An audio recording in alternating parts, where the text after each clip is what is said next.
মেধাবীদের বাংলাদেশ, মেধাবীদের বাংলাদেশ, মেধাবীদের বাংলাদেশ। সংগ্রামী বন্ধুরা, বান্ন কোনদিন সাত থেকে সংগঠিত হয়নি। 69 7 দিনের কোন ফলাফল নেই।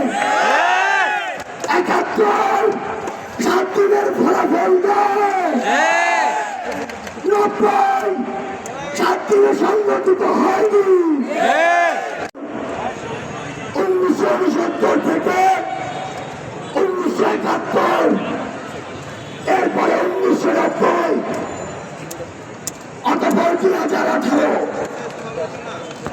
বাংলাদেশ মনে করেছিল এদেশের ছাত্র জনতা ঘুমিয়ে গিয়েছে, কিন্তু বাংলাদেশকে মনে করিয়ে দিতে চায়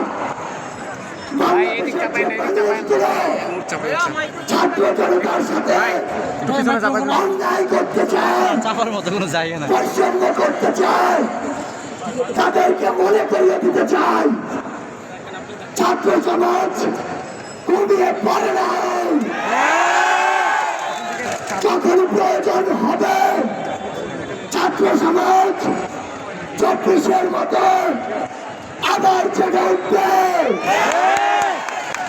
আমরা বিশ্বাস করি 71-এর পরে এই 24-এ বাংলাদেশ রাষ্ট্রের আরেকটি পুনর্জন্ম প্রয়োজন।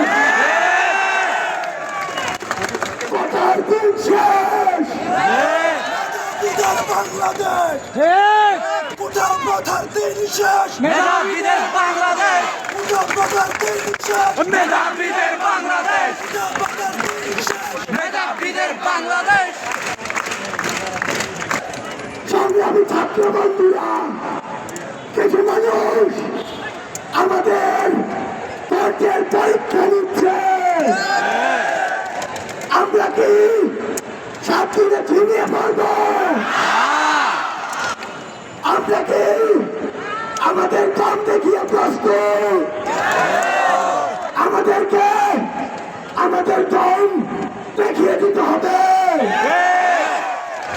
আমরা শিক্ষামন্ত্রীকে প্রশ্ন করতে চাই, তিনি বলেন হাইকোর্ট যা বলেছে তাই নাকি হবে?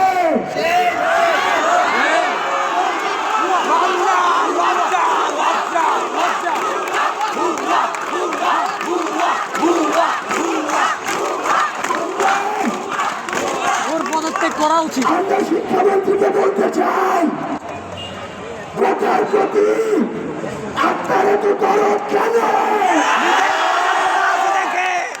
আপনি কি প্রচার প্রদাতা কি?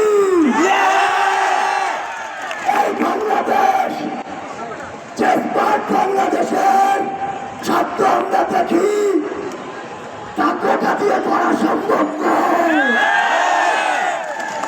যদি উন্নত বাংলাদেশ করতে চাই, সোনার বাংলা করতে চাই, এই বাংলাকে মেধাবীদের হাতে ছেড়ে দিতে হবে। আজকে ঢাকা শহরের শাহবাগ থেকে শুরু করে চাঁদখারপুর, বঙ্গবাজার, কুস্তানজিরো পয়েন্ট, নীলক্ষেত, সানস্ল্যাব, পল্টন, বাংলা মোটর, মৎস্য ভবন, খাইরান বাজার, ফাইভলেট, কাটাবন, এক্সপ্রেসওয়ে, রেল সংযোগ, মেট্রো, সব লক্ষ্য